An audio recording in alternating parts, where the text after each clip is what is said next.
What is up, everybody, and welcome to FLW Videos. In today's episode, we will be extending the deep dive series by taking a look at Entei in Pokemon Go.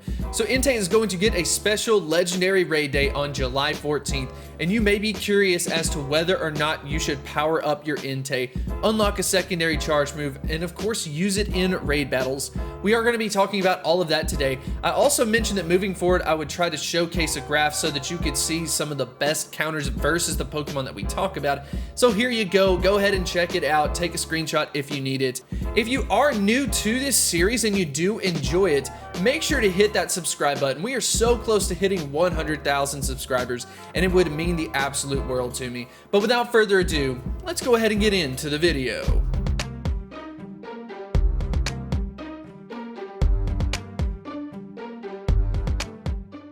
Entei with a max AP of 3,473. Entei is a pure fire type Pokemon. Statistically speaking, this Pokemon is so good when you take a look at its stamina ranked out at 19th, and then its worst stat is its defense stat ranked out at 163rd. It has an overall ranking of 34th in Pokemon Go from a statistical standpoint. One last thing that we need to take a look at is the moveset, and we did receive a little bit of an update by adding on Iron Head. So it is mostly fire type moves. Fire Spin and Overheat is going to be the best moveset that you want from the fire type perspective, but like I said, Iron Head could be at least a little bit interesting, especially from the PvP perspective. So what I thought we would do now is go ahead and take a look at a couple of raid results. So the first raid result that I wanted to take a look at was versus a Venusaur.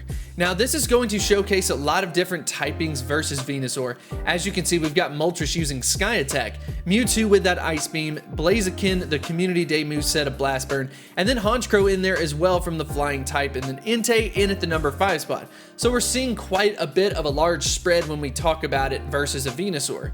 But I wanted to go ahead and focus it specifically down to fire type attackers, and a good way to do that is to go up against a Scizor. So when we do that, we're going up against a Bug Steel type Pokemon, so it's going to take ×4 damage versus fire type attackers. So when we take a look at the results, you will see that Entei does move up in the overall rankings, but as you can see, Moltres is in at the number 1 spot, followed by Blaziken, and then even Charizard is pretty much nipping at Entei's heels, as well as Heatran. So we've got a lot of competition for Entei from the legendary perspective, as well as the non-legendaries, mostly related to the Community Day movesets. So you have to ask yourself, is this Pokemon worth powering up? At least from a raid perspective, I do think that you have better options, but if you do not have a Moltres, if you don't have the Community Day exclusive moves, this could be a very good opportunity for you to get out there, get yourself a shiny Entei, and especially if it's weather boosted, maybe powered up to level 30 until you can fill up your team with some of the better options. In that regard, I would say it is worth powering up. But beyond that, from a PvP perspective, we don't really have too much of good news, but I want to kind of explain this a little bit. It is not ranked in the top 24 from any of the leagues, but that is from a general perspective. I could see Entei, however, doing very good if you're focused on a specific kind of meta. Like, for example, we've got the Sylph Road tournaments where they kind of filter it down to certain types.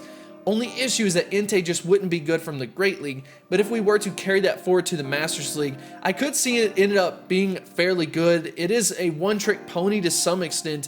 However, we got an update with Iron Head, so that could give it some coverage from a PvP perspective. So if you are out there using it in the Masters League, I don't think it would be a bad option, but it is not going to be one of the best options. So when you talk about it from that regard, unlocking a secondary charge move, I would say it's better spent elsewhere, especially for the fact that it will cost you 100 candies as well as 100,000 Stardust. I think that there are some better options. So we talked about Entei. I'm personally very excited about it, at least from the shiny perspective, as well as some of the other legendary beasts like Raikou and then the other one that we don't really talk about. All jokes aside, very excited about it. I want to know what you think about Entei in the comments section below.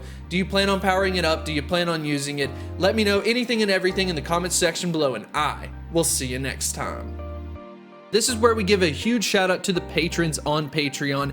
As many of you may not know, as far as YouTube content creators are concerned with smaller channels, you don't make that much money, although there is a lot of hard work that goes into it. So support on Patreon is very important to smaller creators, and I want to say thank you so much for everyone who has chosen to be a part of it.